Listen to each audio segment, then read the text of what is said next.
అనేటువంటి వ్యక్తి ఇతను వేయించినటువంటి శాసనం ముషినికొండ శాసనం. ఇంపార్టెంట్ అండి ఇది, ముషినికొండ శాసనం.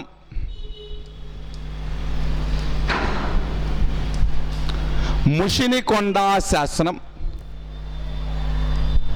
ముషినికొండ శాసనం అనేటువంటిది ఏంటి అంటే ఎవరు వేశారు? మూడవ విష్ణువర్ధనుడు. ఏముంటుంది ముషినికొండ శాసనంలో అంటే, అంతకుముందు అయ్యన మహాదేవి అనేటువంటి ఆవిడ కవరూరి గణ జైనుల కోసం నెడుం బసది అనేటువంటి దాన్ని కన్స్ట్రక్ట్ చేస్తే, ఆ నెడుం బసది కోసం, ఆ జైనుల కోసం నిర్మించినటువంటి ఆ బసది కోసం ముషినికొండ అనేటువంటి గ్రామాన్ని దానం చేస్తూ ఇచ్చినటువంటి శాసనమే ముషినికొండ శాసనం. Mushinikonda inscription composed by Vishnuvardhana III. Mushinikonda inscription composed by Vishnuvardhana III. He donated Mushinikonda village to Kavaruri Gana Jaina branch. కవరూరి గణ జైనుల కోసం ఒక గ్రామాన్ని, నెడుం బసది కోసం ఒక గ్రామాన్ని దానం చేశాడు. దాని పేరే ముషినికొండ. ముషినికొండ అనేటువంటి ఒక గ్రామాన్ని దానం చేస్తూ ఇచ్చినటువంటి శాసనం పేరే ముషినికొండ శాసనం. ఎవరు వేయించారు? మూడవ విష్ణువర్ధనుడు. ఒక్కసారి చూడండి, కుబ్జ విష్ణువర్ధనుడు తర్వాత ఎవరు రాజు? జయసింహ వల్లభుడు. ఆయన శాసనం ఏంటి? విప్పర్లా శాసనం. బోయకొట్టాలను ఓడించింది ఎవరు? జయసింహ వల్లభుడు అనేటువంటి వ్యక్తి. ఆయన తర్వాత రాజు ఎవరు? ఇంద్రభట్టారకుడు. ఇంద్రభట్టారకుడు యొక్క శాసనం ఏంటి? కొండనాగూరు శాసనం. ఆయన తర్వాత రూలర్ ఎవరు? విష్ణువర్ధన II. ఆయన శాసనం ఏంటి? రేమూరు శాసనం. ఆయన తర్వాత రాజు ఎవరు? కొక్కిలి. కొక్కిలి అనేటువంటి వ్యక్తి ఏర్పాటు చేసిన రాజ్యం ఏంటి? యలమంచిలి రాజ్యం. ఆయన తర్వాత ఎవరు రూలర్ అయ్యారు? విష్ణువర్ధన III, మూడవ విష్ణువర్ధనుడు. ఆయన శాసనం ఏంటి? ముషినికొండ శాసనం. ఏం చెప్తుంది ముషినికొండ శాసనం? ఈయన ముషినికొండ అనేటువంటి ఒక గ్రామాన్ని, విలేజ్ని ఎవరికి డొనేట్ చేస్తున్నాడు? కవరూరి గణ జైనుల కోసం, నెడుం బసది కోసం దానం చేస్తున్నాడు. అయ్యన మహాదేవి నిర్మించినటువంటి నెడుం బసది కోసం ముషినికొండ అనేటువంటి గ్రామాన్ని డొనేట్ చేశాడు. ఎవరు అంటే విష్ణువర్ధన III అనేటువంటి వ్యక్తి. నెక్స్ట్ రాజు ఎవరు అంటే విజయాదిత్య I. ఇప్పటి నుంచి ఇంక అందరూ కూడా ఇంపార్టెంట్ రాజులే వస్తారండి. మొదటి విజయాదిత్యుడు.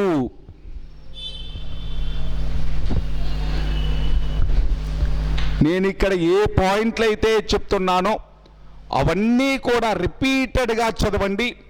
అన్నీ కూడా మీరు ప్రీవియస్ పేపర్లు చూస్తే ఇవన్నీ కూడా అడిగినటువంటివే. నెక్స్ట్ది విజయాదిత్య I.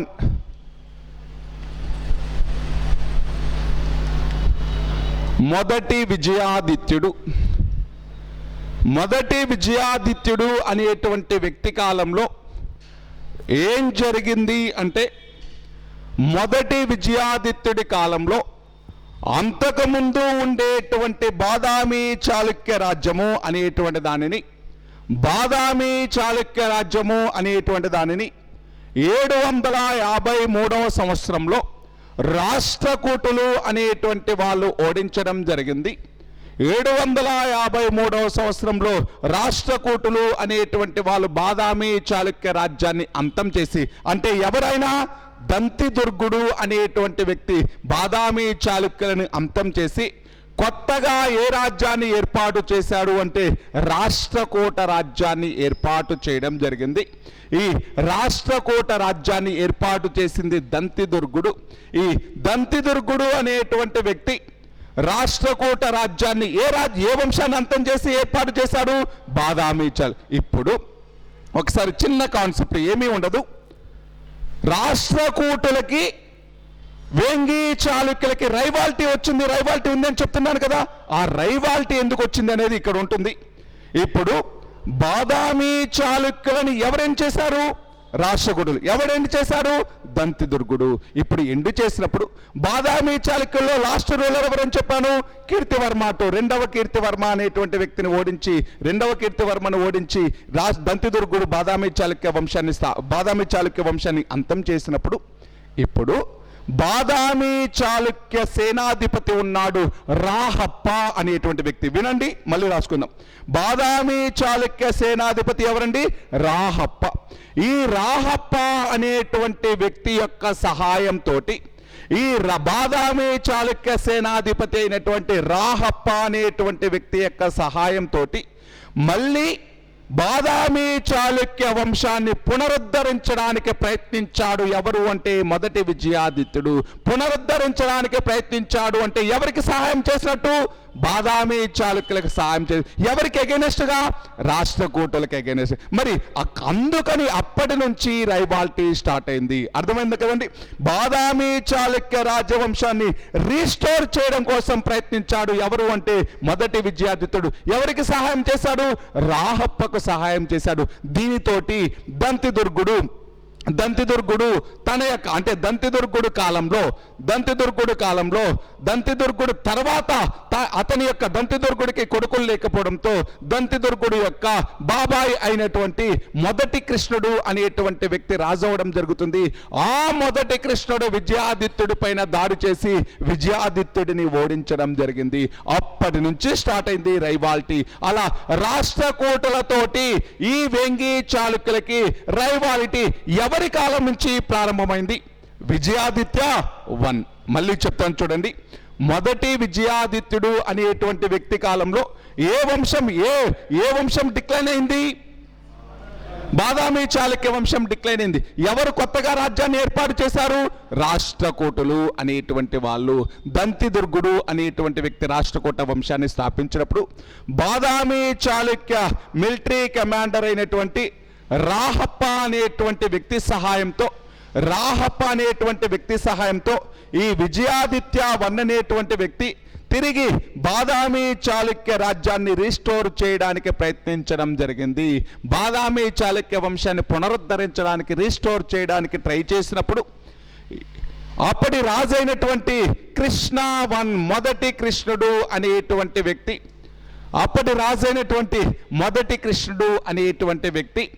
ఈ మొదటి కృష్ణుడు అనేటువంటి వ్యక్తి ఎవరిని ఓడించాడు అంటే విజయాదిత్య 1 అనేటువంటి వ్యక్తిని ఓడించడం జరిగింది. మొదటి కృష్ణుడు అనేటువంటి వ్యక్తి ఎవరిని ఓడించాడు అంటే మొదటి విజయాదిత్యుడిని ఓడించాడు. ఇలా మొదటి విజయాదిత్యుడి కాలం నుంచి ఎవరితో రైవాల్టీ స్టార్ట్ అయింది? రాష్ట్రకూటులతోటి రైవాల్టీ స్టార్ట్ అయింది. అర్థమైంది కదండి? మొదటి విజయాదిత్యుడి కాలం నుంచి ఎవరితో రైవాల్టీ స్టార్ట్ అయింది? ఎవరితో? రాష్ట్రకూటు. ఎందుకు? బాదామి చాళుక్య రాజ్యాన్ని రీస్టోర్ చేయడానికి ప్రయత్నించాడు. ఎవరికి అగెనెస్ట్ గా? రాష్ట్రకూటు. దీనితో రాష్ట్రకూట రాజు అయినటువంటి దంతిదుర్గుడు తర్వాత ఎవరు రాజయ్యాడు? మొదటి కృష్ణుడు. మొదటి కృష్ణుడు ఏం చేశాడు అంటే ఈ విజయాదిత్యుడిని ఓడించడం జరిగింది. అలాగా రాష్ట్రకూటులతో రైవాల్టీ ఎవరి నుంచి స్టార్ట్ అయింది అంటే మొదటి విజయాదిత్యుడి నుంచి స్టార్ట్ అయింది. నెక్స్ట్ రాజు రాసుకోండి, 4వ విష్ణువర్ధనుడు. విష్ణువర్ధన 4.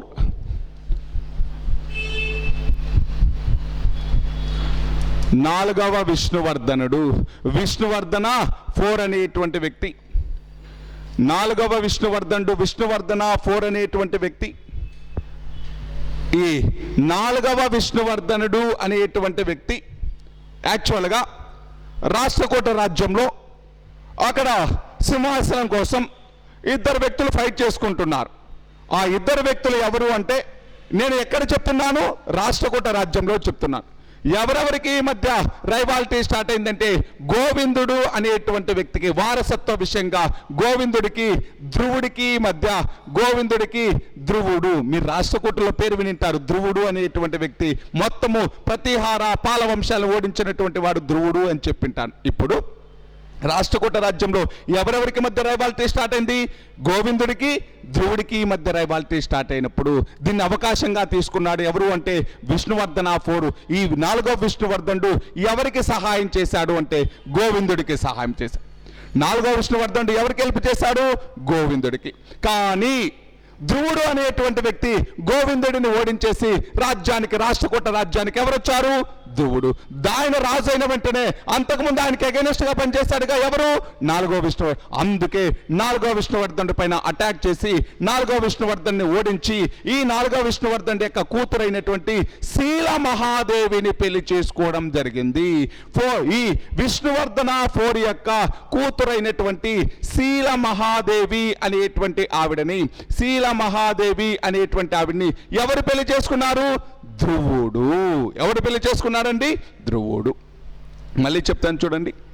గోవిందుడికి ధ్రువుడికి మధ్య రైవాలిటీ స్టార్ట్ అయినప్పుడు, హెరిడిటీ ఇష్యూ వచ్చినప్పుడు గోవిందుడికి హెల్ప్ చేశాడు విష్ణువర్ధన 4 అనేటువంటి వ్యక్తి. కాకపోతే ఈ విష్ణువర్ధన 4 హెల్ప్ చేసినటువంటి గోవిందుడు ఓడిపోయి పారిపోయాడు. ధ్రువుడు అనేటువంటి వ్యక్తి రాజయ్యి దానికి రివెంజ్ తీర్చుకోవడం కోసం 4వ విష్ణువర్ధనుడి పైన అటాక్ చేశాడు. 4వ విష్ణువర్ధనుడి పైన అటాక్ చేసి ఆయనను ఓడించి ఆయన కూతురైనటువంటి శీల మహాదేవిని పెళ్లి చేసుకోవడం జరిగింది. ఇప్పుడు ధ్రువుడు ఎవరిని పెళ్లి చేసుకున్నాడు? శీల మహాదేవి. Who was Sheela Mahadevi? Daughter of Vishnuvardhana 4. Vishnuvardhana 4 యొక్క కూతురు శీల మహాదేవిని పెళ్లి చేసుకున్నాడు. ఎవరు అంటే ధ్రువుడు అనేటువంటి వ్యక్తి. ఎవరండి? ధ్రువుడు. ఇది ఎవరికి సంబంధించింది? 4వ విష్ణువర్ధనుడికి సంబంధించింది. నెక్స్ట్ రిపీటెడ్ ఒక రాజున్నాడు, ఆయన పేరే విజయాదిత్య 2. 2వ విజయాదిత్యుడు. 2 పాయింట్లు ఉంటాయి కానీ ఎప్పుడు అడిగేటువంటి బిట్ ఇదేనండి. నెక్స్ట్ రూలర్ రాసుకోండి. విజయాదిత్య 2. 2వ విజయాదిత్యుడు అనేటువంటి వ్యక్తి చాలా చాలా ఇంపార్టెంట్ అండి. 2వ విజయాదిత్యుడు. 2వ విజయాదిత్యుడు అనేటువంటి వ్యక్తికి నరేంద్ర మృగరాజు అనేటువంటి టైటిల్ ఉంది. ఏ టైటిల్ ఉందండి? నరేంద్ర మృగరాజు. రిపీటెడ్ క్వశ్చన్ అండి ఇదేనండి. నరేంద్ర మృగరాజు అనేటువంటి టైటిల్ ఎవరికి ఉంది? విజయాదిత్య 2. ఇక్కడ అందరూ విజయాదిత్యులు విష్ణువర్ధన్లే, కాకపోతే నెంబర్ ఇంపార్టెంట్. 2వ విజయాదిత్యుడికి ఏ టైటిల్ ఉందండి? నరేంద్ర మృగరాజు అనేటువంటి టైటిల్ ఉంది. నరేంద్ర మృగరాజు అనే టైటిల్ ఉన్న వేంగి చాళుక్య రాజు అంటే ఏం చెప్పాలి? విజయాదిత్య 2. 2వ విజయాదిత్యుడికి నరేంద్ర మృగరాజు అనేటువంటి టైటిల్ ఉంది. ఈ 2వ విజయాదిత్యుడు అనేటువంటి వ్యక్తి రాష్ట్రకూటుల్ని ఓడించడం జరిగింది. రాష్ట్రకూటుల్ని ఓడించాడు. ఎవరు అంటే Narendra Mrigaraju. One of the famous Vengi Chalukya ruler ఎవరు అంటే నరేంద్ర మృగరాజు. ఈ నరేంద్ర మృగరాజు లేకపోతే 2వ విజయాదిత్యుడు అనేటువంటి వ్యక్తితోటి ఇతని యొక్క సోదరుడైనటువంటి భీమసల్కి అనేటువంటి వ్యక్తి, ఇతని యొక్క సోదరుడైనటువంటి భీమసల్కి అనేటువంటి వ్యక్తి వారసత్వ పోరు చేస్తున్నాడు. ఎవరితోటి ఎవరు వారసత్వ పోరు చేస్తున్నారు సింహాసనం కోసం? భీమసల్కి. ఎవరితోటి? విజయాది. ఈ భీమసల్కి ఎవరు సహాయం చేస్తున్నారు? ఇతని యొక్క రైవాల్టీ ఎవరు? రాష్ట్రకూటులు. మరి రాష్ట్రకూటుల యొక్క సహాయంతో భీమసల్కి ఎవరితో యుద్ధం చేస్తున్నాడు అంటే 2వ విజయాదిత్యుడితో యుద్ధం చేస్తున్నాడు. ఈ 2వ విజయాదిత్యుడు అనేటువంటి వ్యక్తి భీమసల్కి తోటి రాష్ట్రకూటులతోటి 108 యుద్ధాలు చేసి 108 యుద్ధాలలో గెలుపొంది యుద్ధం చేసినటువంటి ప్రతి చోట కూడా ఒక శివలింగాన్ని ప్రతిష్ఠించడం జరిగింది. అలా 108 యుద్ధాలు చేసి 108 శివలింగాలను ఇన్స్టాల్ చేసినటువంటి ప్రతిష్ఠించినటువంటి వేంగి చాళుక్య రూలర్ ఎవడు అంటాడు? ఎవరు? నరేంద్ర మృగరాజు లేకపోతే విజయాదిత్య 2. చాలా ఇంపార్టెంట్ అండి, గుర్తుపెట్టుకోండి. ఎవరితోటి యుద్ధాలు చేస్తున్నాడు ఈయన? ఎవరితోటి? రాష్ట్రకూటులతోటి, తన యొక్క బ్రదర్ అయినటువంటి భీమసల్కి తోటి. రాష్ట్రకూటులతోటి, తన యొక్క బ్రదర్ అయినటువంటి భీమసల్కి తోటి ఎన్ని యుద్ధాలు చేశాడు? 108 యుద్ధాలు చేసి ప్రతిసారి యుద్ధం చేస్తున్నాడు. కొన్ని వేల మందిని చంపేస్తున్నారు. దానికి మళ్ళీ పాప పరిహారం చేసుకోవాలి కాబట్టి పరిహారంగా ఏం నిర్మిస్తున్నాడు? ఒక టెంపుల్ నిర్మిస్తున్నాడు, శివలింగాన్ని ప్రతిష్ఠిస్తున్నాడు. అలా 108 శివలింగాలను ఇన్స్టాల్ చేసినటువంటి వ్యక్తి ఎవరు అంటే, 108 శివలింగాలను ప్రతిష్ఠించినటువంటి వ్యక్తి ఎవరు అంటే ఈ నరేంద్ర మురుగరాజు. ఈ 108 శివలింగాలను ప్రతిష్ఠించి ప్రతి చోట కూడా ఒక శైవ టెంపుల్ నిర్మిస్తున్నాడు. వాటినే నరేంద్ర మృగేశ్వరాలయం అని పిలవడం జరుగుతుంది. ఏమని పిలుస్తారండి? నరేంద్ర మృగేశ్వరాలయం. నరేంద్ర మృగేశ్వరాలయం అనేటువంటి పేరుతో 108 శైవ టెంపుల్స్ ను నిర్మించింది ఎవడు అని అడగచ్చు ఒక్కోసారి. శైవ టెంపుల్స్ అయినా గుర్తుపెట్టుకోండి, లేకపోతే శివలింగాలైనా గుర్తుపెట్టుకోండి. ఒక్కోసారి 108 శైవ ఆలయాలు నిర్మించింది ఎవరు అంటాడు. ఎవరు? నరేంద్ర మృగరాజు. 108 శివలింగాలను ప్రతిష్ఠించింది ఎవరు అంటాడు. ఎవరు అంటే నరేంద్ర మృగరాజు. నరేంద్ర మృగరాజు అనేటువంటి టైటిల్ ఎవరికి ఉంది? రెండవ విజయాదిత్యుడికి ఉంది. రెండవ విజయాదిత్యుడు అనేటువంటి వ్యక్తి నరేంద్ర మృగరాజు అనేటువంటి టైటిల్ ఉంది. తన యొక్క బ్రదర్ అయినటువంటి భీమసల్కి తోటి, తన యొక్క ఎనిమీస్ అయినటువంటి రాష్ట్రకూటలతోటి 108 యుద్ధాలు చేసి 108 యుద్ధాలలో గెలుపొంది 108 శివలింగాల్ని, శైవ టెంపుల్స్ ని నిర్మించినటువంటి వ్యక్తి ఈ నరేంద్ర మృగరాజు. వాటిని ఆ శైవ టెంపుల్స్ ని ఏమని పిలిచారు అంటే నరేంద్ర మృగేశ్వర టెంపుల్స్ అని పిలవడం జరిగింది. ఏమని పిలిచారండి? నరేంద్ర మృగేశ్వరాలయం అని పిలవడం జరిగింది. నరేంద్ర మృగేశ్వరాలయాన్ని ఎవరు నిర్మించారు అంటే ఈ రెండవ విజయాదిత్యుడు. ఇతని పేరు మీదుగానే బెజవాడ కాస్త విజయవాడగా పిలువబడింది. బెజవాడ కాస్త విజయవాడగా ఎవరి పేరు మీద పిలిచారండి? రెండవ విజయాదిత్యుడి పేరు మీదుగా. రెండవ విజయాదిత్యుడి పేరు మీదుగా బెజవాడ కాస్త ఎలా పిలువబడింది? విజయవాడగా పిలువబడింది. బెజవాడ అనేటువంటిది విజయవాడగా ఎవరి పేరు మీదుగా పిలువబడింది అంటే విజయాదిత్య 2 పేరు మీదుగా పిలువబడింది. రెండవ విజయాదిత్యుడి పేరు మీదుగా బెజవాడకి ఏమని పేరు వచ్చింది? ఏమని పేరు వచ్చింది? విజయవాడ అనే పేరు వచ్చింది. ఓకేనా? ఇది ఎవరికి సంబంధించింది? ఎవరికి సంబంధించింది? విజయాదిత్య 2, రెండవ విజయాదిత్యుడికి సంబంధించింది. నెక్స్ట్ సైడ్ హెడ్డింగ్, మూడవ విజయాదిత్యుడు. ఇంపార్టెంట్ అండి. అసలు టోటల్ వేంగి చాళుక్యుల్లోనే ప్రసిద్ధి చెందినటువంటి రాజు. నెక్స్ట్ రూలర్ ఎవరు? మూడవ విజయాదిత్యుడు అనేటువంటి వ్యక్తి. టోటల్ వేంగి చాళుక్యుల్లోనే ప్రసిద్ధి చెందినటువంటి రాజు మూడవ విజయాదిత్యుడు. వేంగి చాళుక్యుల్లోనే ప్రసిద్ధి చెందినటువంటి రాజు మూడవ విజయాదిత్యుడు అనేటువంటి వ్యక్తి. ఈ మూడవ విజయాదిత్య అనేటువంటి వ్యక్తినే ఏమని పిలిచారు అంటే గుణగ విజయాదిత్యుడు. గుణగ విజయాదిత్య.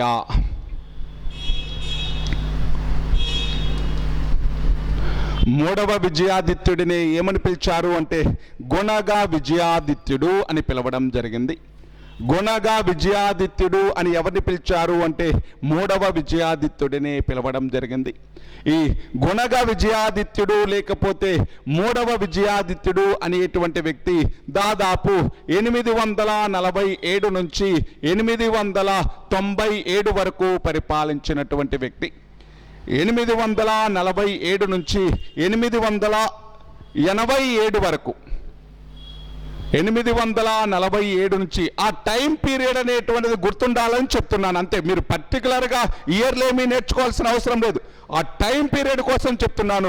847 నుంచి 890 మధ్యలో పరిపాలించినటువంటి వ్యక్తి ఎవరు అంటే మూడవ విజయాదిత్యుడు. ఆయన్ని ఏమని పిలిచాం? గుణగ విజయాదిత్యుడు. గుణాలన్నీ మంచి గుణాలు కలిగి ఉన్నవాడు. గుణగ విజయాదిత్యుడు అంటే మంచి క్వాలిటీస్ ఉన్నటువంటి వ్యక్తి, మంచి క్వాలిటీస్, మంచి గుణాలు కలిగినటువంటి వ్యక్తి అని అర్థం. గుణగ విజయాదిత్యుడు.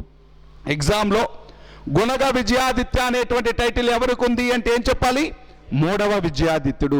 ఇతనికి గుణగ విజయాదిత్యుడితో పాటు ఇంకా 2 టైటిల్స్, అంటే చాలా టైటిల్స్ ఉంటాయి.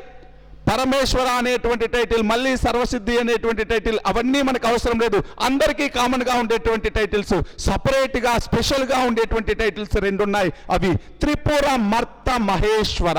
తెలుగులో చూడండి, త్రిపుర మర్త్య మహేశ్వర.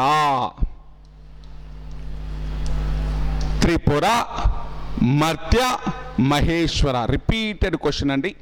రెండోది సమధిగత పంచమహాశబ్ద, సమధిగత పంచమహాశబ్ద.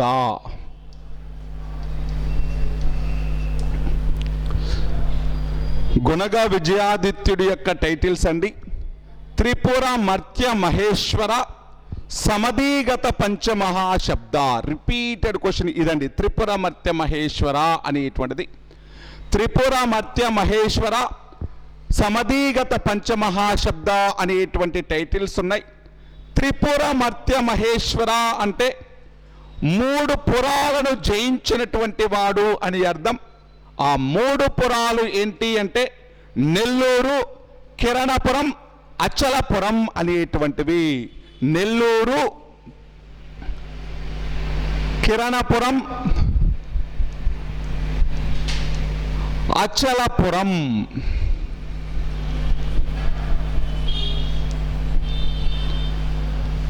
నెల్లూరు మనకు తెలుసు. కిరణపురము అనేటువంటిది ఎక్కడ అంటే దాహల దేశం. కిరణపురము అంటే ఎక్కడ అంటే దాహల దేశం. దాహల దేశము అంటే ఎక్కడ అంటే గోదావరి, నర్మదా నదుల మధ్యలో ఉండేటువంటి ప్రాంతం, అంటే మధ్య భారతదేశం. కిరణపురము అంటే గోదావరి, నర్మదా నదుల మధ్యలో ఉండేటువంటి దాహల దేశం యొక్క రాజధాని కిరణపురం. దాహల దేశం అనేటువంటిది ఒక రాజ్యం పేరండి. దాహల దేశం అనేటువంటిది ఒక రాజ్యం పేరు. దాహల రాజ్యం అనేటువంటి దానిని ఓడించాడు.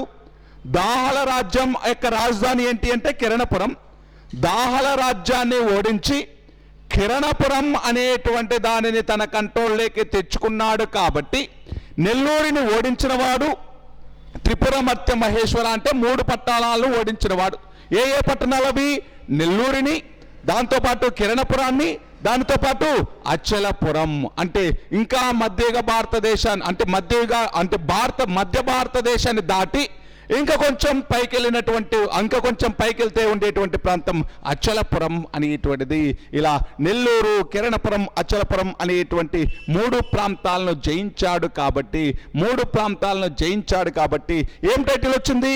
త్రిపుర మర్త్య మహేశ్వర. త్రిపుర మర్త్య మహేశ్వర. నెల్లూరుని ఓడించాడు, దాంతోపాటు కిరణపురాన్ని ఓడించాడు, దానితో పాటు అచలపురాన్ని ఓడించడం జరిగింది. అందుకే త్రిపుర మర్త్య మహేశ్వర అని పిలిచాం. చూద్దాం ఎలా ఓడించాడు అనేటువంటిది చూసినప్పుడు దాంట్లో ఫస్ట్ది ఏంటిది? నెల్లూరు అనేటువంటిది.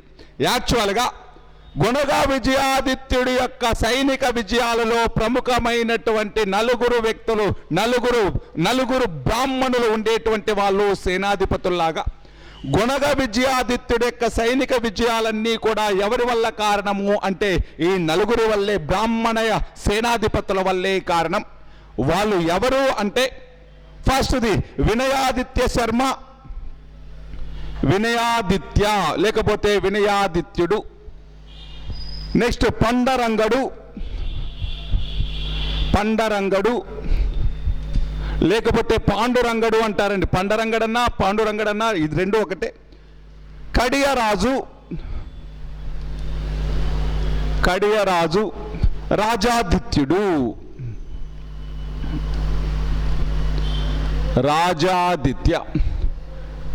ఈ గుణగ విజయాదిత్యుడి దగ్గర 4 బ్రాహ్మణ సేనాధిపతులు ఉన్నారు.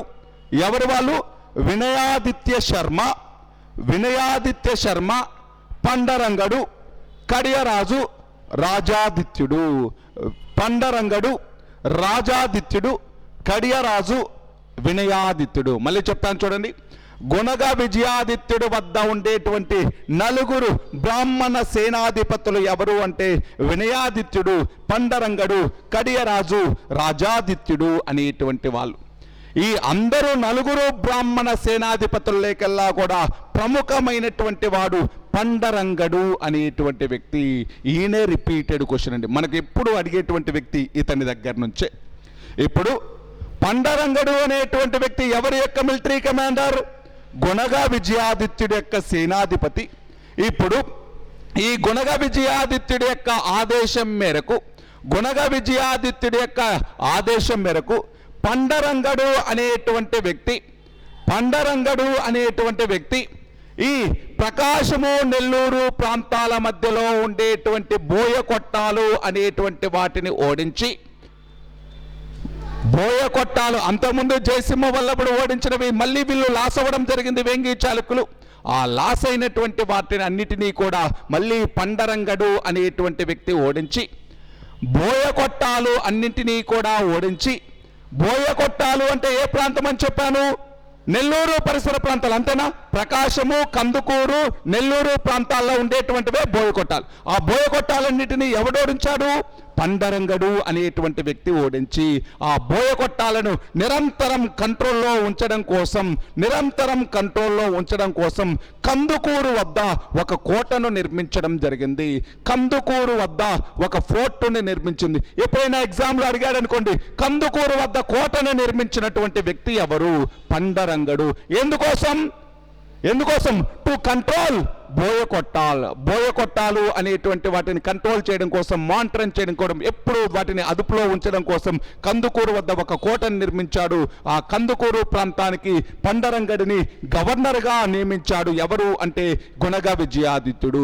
ఇప్పుడు కందుకూరు కోటకి గవర్నర్గా ఎవరున్నారు? పండరంగడు. ఎవరు అపాయింట్ చేశారు? గుణగ విజయాదిత్యుడు అనేటువంటి వ్యక్తి పండరంగడిని అపాయింట్ చేయడం జరిగింది. కందుకూరు వద్ద ఒక కోటను నిర్మించాడు. కోటను నిర్మించి ఈ బోయకొట్టాలను నిరంతరం మానిటరింగ్ చేస్తూ ఉన్నాడు. ఎవరు అంటే ఈ పండరంగడు. అలా నెల్లూరు ప్రాంతాలను ఎవరు కంట్రోల్లోకి తీసుకొచ్చారు? పండరంగడు అనేటువంటి వ్యక్తి. ఈ నెల్లూరు ప్రాంతాలను, బోయకొట్టాలన్నిటినీ కంట్రోల్లో ఉంచుకోవడం కోసం కందుకూరు వద్ద ఒక కోటను నిర్మించాడు. ఎవరు అంటే పండరంగడు. కందుకూరు ప్రాంతానికి గవర్నర్గా ఎవరిని అపాయింట్ చేశారు అంటే పండరంగడిని. ఈ పండరంగడు అనేటువంటి వ్యక్తి తన యొక్క విజయాలకు గుర్తుగా ఒక శాసనం వేయించాడు. అద్దంకి పద్య శాసనం. చాలా చాలా ఇంపార్టెంట్ అండి. ఆ శాసనం ఏంటండి? అద్దంకి పద్య శాసనం. అద్దంకి శాసనం అని గుర్తుపెట్టుకోండి చాలు. అద్దంకి శాసనం అద్దంకిలో దొరికింది కాబట్టి అద్దంకి శాసనం. ఈ అద్దంకి శాసనం తెలుగులో వేయబడినటువంటి శాసనం, పద్య రూపంలో వేయబడినటువంటి శాసనం, తెలుగులో మొట్టమొదటి పద్య శాసనం. తెలుగులో ఫస్ట్ పద్య శాసనం. ఇంతకుముందంతా కూడా ఎలా ఉండేది? వచనం రూపంలో, గద్యం రూపంలో, లెటర్స్ అంటే మొత్తం వాక్యం రూపంలో ఉండేటువంటిది. అలా కాకుండా ఒక పద్యం రూపంలో, పోయం రూపంలో ఉండేటువంటి శాస్త్రం ఏంటి అంటే అద్దంకి పద్య శాస్త్రం అనేటువంటిది. ఎవరు వేయించారు? పండరంగడు. ఈ పద్యంలో అతను యూజ్ చేసినటువంటి ఛందస్సు తరుఓజా ఛందస్సు. తరుఓజా ఛందస్సు అంటే మీకు ఒకసారి చెప్పినట్టు గుర్తు. ఎప్పుడు? వేదాంగాలు ఎన్నున్నాయి? 6. ఏంటివంటి అవి? శిక్ష, కల్ప, నిరుక్త, వ్యాకరణ, ఛందస్సు. చెప్పానా? అవన్నీ వేదాంగాలు ఎక్కడివి? ఆర్యుల కాలం నాటివి వేదాంగాలు. వాటిలో ఛందస్సు ఏమిస్తుంది? బ్యూటీనెస్ ఇస్తుంది, అందాన్ని ఇస్తుంది. భాషకు అందాన్ని ఇచ్చేది ఏంటిది? ఛందస్సు. ఇప్పుడు ఎగ్జామ్లో అడిగాడు అనుకోండి, అద్దంకి పద్యశాస్త్రంలో ఉపయోగించిన ఛందస్సు ఏంటి ఛందస్సు? తరుఓజా. ఇప్పుడు మనం ఇదంతా మళ్ళీ చదువుకుంటాం. తెలుగు భాష అభివృద్ధి అనేటువంటిది ఒక చాప్టర్ లాగా చదువుకుంటాం. అక్కడ తెలుగులో వేసినటువంటి శాసనాలు, తెలుగు పదాలు, తెలుగుకు సంబంధించినటువంటి ఛందస్సులు అన్నీ కూడా ఒక చాప్టర్లో చదువుకుంటాం. ఎలాగో వచ్చింది కాబట్టి ఇక్కడ చెప్తున్నాను. అద్దంకి పద్యశాస్త్రం ఏ ఛందస్సులో ఉంది? తరుఓజా. ఎవరు వేశారు? పండరంగడు అనేటువంటి వ్యక్తి. ఏం చెప్పుకున్నాడు అద్దంకి పద్యశాస్త్రంలో అంటే కందుకూరుని బెజవాడ వలె డెవలప్ చేశాను అని చెప్పుకున్నాడు. ఏమని చెప్పుకున్నాడండి? కందుకూరుని బెజవాడ వలె అభివృద్ధి చేశాను. I have developed Kandukur as Bezawada. బెజవాడను ఎలాగైతే డెవలప్ చేశానో, బెజవాడ అంటే ఈయన డెవలప్ చేయలేదు, బెజవాడ ఎలాగైతే అభివృద్ధి చెంది ఉందో అలాగే కందుకూరుని కూడా డెవలప్ చేశాను అని చెప్పుకున్నాడు. ఏ శాస్త్రంలో? అద్దంకి శాస్త్రంలో. ఎవరు? పండరంగడు అనేటువంటి వ్యక్తి. పండరంగడు అనగానే ఏం గుర్తు రావాలి? బోయకొట్టాలు గుర్తు రావాలి, గుణగ విజయాదిత్యుడు గుర్తు రావాలి, కందుకూరు వద్ద కోట గుర్తు రావాలి, కందుకూరుకి గవర్నర్గా ఉన్నాడు అనేది గుర్తు రావాలి, అద్దంకి పద్యశాస్త్రం గుర్తు రావాలి, కందుకూరిని బెజవాడ వలె డెవలప్ చేశాను అని కొటేషన్ ఇచ్చింది కూడా ఎవరు? పండరంగడు అనేటువంటి వ్యక్తి. ఇలా నెల్లూరు అనేటువంటి ప్రాంతాన్ని ఎవరు ఓడించారు ఇప్పుడు? ఎవరు? పండరంగడు. ఎవరి తరపున? గుణగవి. అంటే ఒకటి అయిపోయింది, ఒక పురం అయిపోయిందా? నెల్లూరుని ఓడించాడు. నెక్స్ట్ ఇప్పుడు ఈ గుణగ విజయాదిత్యుడు అనేటువంటి వ్యక్తి రాష్ట్రకూట రాజు అయినటువంటి రెండవ కృష్ణుడిపై అటాక్ చేయడం జరిగింది. ఇప్పుడు చూద్దామండి. గుణగ విజయాదిత్యుడు అనేటువంటి వ్యక్తి రాష్ట్రకూట రాజు అయినటువంటి రెండవ కృష్ణుడిపై దాడి చేయడం జరిగింది. రెండవ కృష్ణుడు పారిపోయాడు. ఎక్కడికి పారిపోయాడు అంటే దాహల దేశం పారిపోయాడు.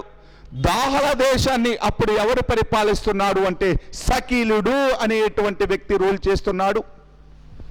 దాహల దేశాన్ని అప్పుడు ఎవరు రూల్ చేస్తున్నారు అంటే సకీలుడు అనేటువంటి వ్యక్తి, సకీలుడు అనేటువంటి వ్యక్తి రూల్ చేస్తున్నాడు. ఈ సకీలుడు అనేటువంటి వ్యక్తి రూల్ చేస్తున్నప్పుడు ఈ రెండవ కృష్ణుడు యొక్క సడ్డకుడు అంటాం చూడండి, అలా రిలేటివ్ అండి సకీలుడు అనేటువంటి వ్యక్తి. అందుకే రెండవ కృష్ణుడు ఎక్కడికి పారిపోయాడు అంటే ఈ సకీలుడు వద్దకి దాహల దేశానికి పారిపోతే ఈ గుణగ విజయాదిత్యుడు అనేటువంటి వ్యక్తి పండరంగడికి సైన్యాన్ని ఇచ్చి పంపిస్తాడు అతన్ని ఓడించమని. ఈ పండరంగడు అనేటువంటి వ్యక్తి దాహల దేశం వరకు వెళ్ళి సకీలుడిని ఓడించి రెండవ కృష్ణుడిని ఓడించి కిరణపురాన్ని పట్టుకొని దాన్ని దగ్ధం చేయడం జరిగింది, కాల్చివేయడం జరిగింది, నాశనం చేయడం జరిగింది. అంటే ఇప్పుడు దేన్ని కూడా ఓడించాడు? దాహల దేశాన్ని కూడా ఓడించడం జరిగింది. అర్థమైందా? నెల్లూరుని ఓడించాడు. నెక్స్ట్ దేన్ని ఓడించాడు? దాహల దేశాన్ని ఓడించడం జరిగింది. దాహల దేశం యొక్క క్యాపిటల్ ఏంటి? కిరణపురం. దాహల దేశం అంటే ఎక్కడుంది? గోదావరి నర్మదా నదుల ప్రాంతంలో ఉంది, మధ్య భారతదేశంలో ఉంది దాహల దేశం. ఇప్పుడు నెల్లూరిని పండరంగడు ఓడించాడు, దానితో పాటు దాహల దేశాన్ని ఓడించాడు. అంటే నెల్లూరిని ఓడించాడు, కిరణపురాన్ని ఓడించాడు, ఇంకా ముందుకెళ్ళేసి అచలపురాన్ని కూడా ఓడించినటువంటి వ్యక్తి పండరంగడు. అలా నెల్లూరు, కిరణపురం, అచలపురం ఈ మూడు ప్రాంతాలను ఎవరి కాలంలో ఓడించారు అంటే గుణగ విజయాదిత్యుడి కాలంలో ఓడించారు. కాబట్టి గుణగ విజయాదిత్యుడు ఓడించాడు కాబట్టి గుణగ విజయాదిత్యుడికి ఏమని టైటిల్ ఉంది? త్రిపుర, మధ్య, మహేశ్వర. త్రిపుర అంటే 3 సిటీస్ ని కాంకర్ చేశాడు. ఏంటివి అవి? నెల్లూరు, కిరణపురం, అచలపురం. నెల్లూరుని, కిరణపురాన్ని, అచలపురాన్ని ఈ 3 ప్రాంతాలు గుణగ విజయాదిత్యుడు ఓడించడంలో ప్రధానమైన పాత్ర ఎవరిది? పండరంగడు అనేటువంటి వ్యక్తి. పండరంగడు ఇనీషియల్గా నెల్లూరు ప్రాంతాన్ని కంట్రోల్లో చేయడం జరిగింది. తర్వాత రాష్ట్రకూటులపై అటాక్ చేశాడు. రాష్ట్రకూటులు పారిపోయారు దాహల దేశానికి. దాహల దేశంపై అటాక్ చేసి వాళ్ళ యొక్క క్యాపిటల్ సిటీ అయినటువంటి కిరణపురాన్ని పట్టుకోవడం జరిగింది. అక్కడి నుంచి ముందుకెళ్ళేసి అచలపురాన్ని కూడా ఓడించడం జరిగింది. ఇలా ఈ 3 సిటీస్ అన్నిటినీ కూడా తన యొక్క కంట్రోల్లో తెచ్చుకున్నాడు. కాబట్టి ఏమని పేరు అంటే ఇతనికి త్రిపుర, మధ్య, మహేశ్వర అనేటువంటి టైటిల్ ఉంది. ఓకేనా? ఇంతవరకు జస్టిఫై చేసామా?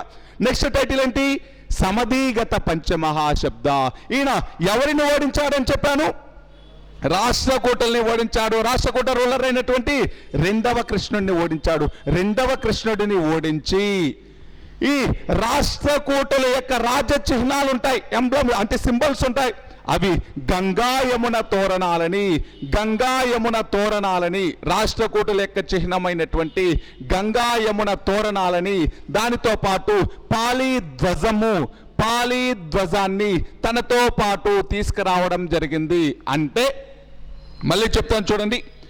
రాష్ట్రకూట రాజు అయినటువంటి రెండవ కృష్ణుడిని ఓడించి వాళ్ళ రాజ చిహ్నాలైనటువంటి గంగా యమున తోరణం, పాలి ధ్వజము ఈ రెండిటిని తనతో పాటు తీసుకొచ్చేసాడు. కాబట్టి ఏమని టైటిల్ వచ్చింది అంటే సమధిగత పంచమహాశబ్ద అనేటువంటి టైటిల్ వచ్చింది. రాష్ట్రకూటుల్ని ఓడించి వాళ్ళ యొక్క సింబల్స్ని తనతో పాటు తీసుకొచ్చుకున్నాడు. కాబట్టి వాళ్ళ యొక్క సింబల్స్ అయినటువంటి గంగా యమున తోరణం, పాలి ధ్వజం అనేటువంటివి తనతో పాటు తీసుకొచ్చాడు. కాబట్టి ఆయనకు ఏం టైటిల్ వచ్చింది అంటే సమధిగత పంచమహాశబ్ద అనేటువంటి టైటిల్ వచ్చింది. ఏమేం టైటిల్స్ ఉన్నాయండి ఆయనకి? త్రిపుర మర్త్య మహేశ్వర, దానితో పాటు సమధిగత పంచమహాశబ్ద అనేటువంటి టైటిల్స్ ఉన్నాయి. ఆయన ఈ రాష్ట్రకూటుల్ని ఓడించాడు కాబట్టి సమధిగత పంచమహాశబ్ద, 3 సిటీస్ను నెల్లూరు, కెర్నపురం, అచలపురాన్ని ఓడించాడు కాబట్టి ఈయనకి త్రిపుర మర్త్య మహేశ్వర అనేటువంటి టైటిల్స్ ఉన్నాయి. ఇది టైటిల్స్కి సంబంధించి. నెక్స్ట్, ఇతను కళింగ ప్రాంతాన్ని పరిపాలిస్తున్నటువంటి దేవేంద్ర వర్మ అనేటువంటి వ్యక్తిని ఓడించి, కళింగ ప్రాంతాన్ని పరిపాలిస్తున్నటువంటి దేవేంద్ర వర్మ అనేటువంటి వ్యక్తిని ఓడించి, దేవేంద్ర వర్మ వద్ద నుంచి ఏనుగులని శిస్తుగా వసూలు చేయడం జరిగింది, ఏనుగుల్ని గిఫ్ట్గా పొందడం జరిగింది. కళింగ ఏరియాను రూల్ చేస్తున్నటువంటి దేవేంద్ర వర్మ అనేటువంటి వ్యక్తిని ఓడించి,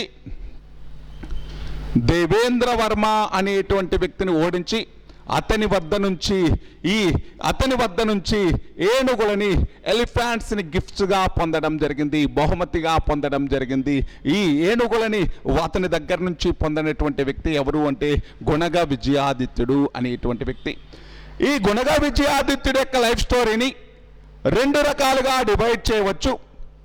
మొదట ఏంటి అంటే, అమోఘవర్షుడు అనేటువంటి వ్యక్తి పరిపాలిస్తున్నటువంటి కాలం వరకు అమోఘవర్షుడి చేతిలో ఓడిపోతాడు గుణగ విజయాదిత్యుడు. అమోఘవర్షుడి చేతిలో ఓడిపోయి రాష్ట్రకూటులకు సబార్డినేట్గా, రాష్ట్రకూటులకు సామంతుడుగా ఉంటాడు కొన్ని రోజులు. అమోఘవర్షుడు చనిపోయిన తర్వాత 2వ కృష్ణుడు అనేటువంటి వ్యక్తి రాజవుతాడు. ఈ 2వ కృష్ణుడు రాజైనప్పుడు 2వ కృష్ణుడిని ఓడించి స్వతంత్రాన్ని ప్రకటించుకుంటాడు. అంటే చూడండి, అతని యొక్క లైఫ్లో 2 స్టేజ్లు ఉన్నాయి. మొదట ఎవరి చేతిలో ఓడిపోయాడు? అమోఘవర్షుడి చేతిలో ఓడిపోయాడు. అమోఘవర్షుడి చేతిలో ఓడిపోయి ఎవరికి సబార్డినేట్ అయిపోయాడు? రాష్ట్రకూటులకి సబార్డినేట్. అమోఘవర్షుడి తర్వాత రాజెవరు? కృష్ణ టు 2వ కృష్ణుడు అనేటువంటి వ్యక్తి. మరి ఈ 2వ కృష్ణుడు అనేటువంటి వ్యక్తిని ఓడించి ఇప్పుడు ఇండిపెండెన్స్ని, అంటే రాష్ట్రకూటులకి సబార్డినేట్గా ఉండేది సగకాలం, రాష్ట్రకూటుల పైన డామినెన్స్ ఉండేటువంటిది రిమైనింగ్ సగకాలం. అర్థమైందా నేను చెప్పేది? అంటే సగకాలమేమో రాష్ట్రకూటులకు సామంతులుగా ఉన్నాడు, మిగిలిన సగకాలంలో రాష్ట్రకూటులను ఓడించాడు. అదే చూడండి, రాష్ట్రకూటులను ఓడించాడు అంటే 2వ కృష్ణుడిని ఓడించాడు. ఈ రాష్ట్రకూటుల యొక్క సింబల్స్ అయినటువంటి గంగా యమున తోరణాన్ని, పాలిధ్వజాన్ని తెచ్చుకున్నాడు. రాష్ట్రకూట రాజు అయినటువంటి 2వ కృష్ణుడు దాహల దేశం పారిపోతే దాహల దేశంపై అటాక్ చేసి అక్కడ ఉండేటువంటి ఆ కిరణపురాన్ని దగ్ధం చేయడం జరిగింది. 2వ కృష్ణుడు ఓడిపోయి సబార్డినేట్గా మారడం జరిగింది. ఎవరికి? గుణగ విజయాదిత్యుడికి. ఇది లేటర్ లైఫ్లో. ఇనీషియల్ లైఫ్లో ఎవరి చేతిలో ఓడిపోయాడు? అమోఘవర్షుడి చేతిలో ఓడిపోయి అమోఘవర్షుడికి సామంతుడిగా ఉన్నాడు కొన్ని రోజులు. ఎవరు అంటే ఈ గుణగ విజయాదిత్యుడు అనేటువంటి వ్యక్తి. ఎవరండి? గుణగ విజయాదిత్యుడు అనేటువంటి వ్యక్తి. అర్థమైందా? 2 స్టేజ్లు ఉన్నాయి. ఒకటేమో రాష్ట్రకూటులకు సబార్డినేట్ స్టేజీ, ఒకటేమో రాష్ట్రకూటుల పైన డామినెన్స్ని ఏర్పాటు చేసుకున్నటువంటి స్టేజీ ఈ గుణగ విజయాదిత్యుడు అనేటువంటి వ్యక్తి. ఇతను వేయించినటువంటి శాసనాలు ఒకసారి చూద్దాం. గుణగ విజయాదిత్యుడి యొక్క శాసనాలు: సాతులూరు శాసనం, ధర్మపురి శాసనం, సాతులూరి శాసనం, ధర్మపురి శాసనం అనేటువంటివి. సాతులూరు శాసనం, ధర్మపురి శాసనం అనేటువంటివి. గుణగ విజయాదిత్యుడి యొక్క శాసనాలు సాతులూరు శాసనం, దానితో పాటు ధర్మపురి శాసనం అనేటువంటివి. ఈ గుణగ విజయాదిత్యుడు అనేటువంటి వ్యక్తి ద్రాక్షారామం వద్ద భీమేశ్వరాలయాన్ని నిర్మించడం జరిగింది. ద్రాక్షారామం వద్ద భీమేశ్వరాలయాన్ని నిర్మించడం జరిగింది. ద్రాక్షారామం వద్ద భీమేశ్వరాలయాన్ని నిర్మించడం జరిగింది. భీమేశ్వరాలయాన్ని నిర్మించడం జరిగింది. అదేవిధంగా బిక్కవోలులో అనేక శైవ టెంపుల్స్ని కట్టించడం జరిగింది. బిక్కవోలులో అనేక శైవ టెంపుల్స్ని కట్టించడం జరిగింది. ద్రాక్షారామం దగ్గర భీమేశ్వరాలయం, అదేవిధంగా ఎగ్జామ్లో ఒక్కోసారి ఎలా అడుగుతాడు అంటే డైరెక్ట్ క్వశ్చన్ అండి, బిక్కవోలులో నిర్మించినటువంటి దేవాలయాలు ఏ వేంగి చాళుక్య రాజుకు సంబంధించినటువంటివి? ఏ వేంగి చాళుక్య రాజుకు సంబంధించినటువంటివండి? గుణగ విజయాదిత్యుడికి సంబంధించినవి. బిక్కవోలులో ఆలయాలన్నీ కూడా ఎవరికి అంటే గుణగ విజయాదిత్యుడికి సంబంధించినటువంటివి. ద్రాక్షారామంలో భీమేశ్వర ఆలయం నిర్మించాడు. అదేవిధంగా బిక్కవోలు అనేటువంటి ప్రాంతంలో అనేక శైవ టెంపుల్స్ను నిర్మించినటువంటి వ్యక్తి ఎవరు అంటే గుణగ విజయాదిత్యుడు అనేటువంటి వ్యక్తి. ఎవరండి? గుణగ విజయాదిత్యుడు అనేటువంటి వ్యక్తి. ఇది ఎవరికి సంబంధించింది? గుణగ విజయాదిత్యుడు అనేటువంటి వ్యక్తికి సంబంధించింది. రిమైనింగ్ రేపటి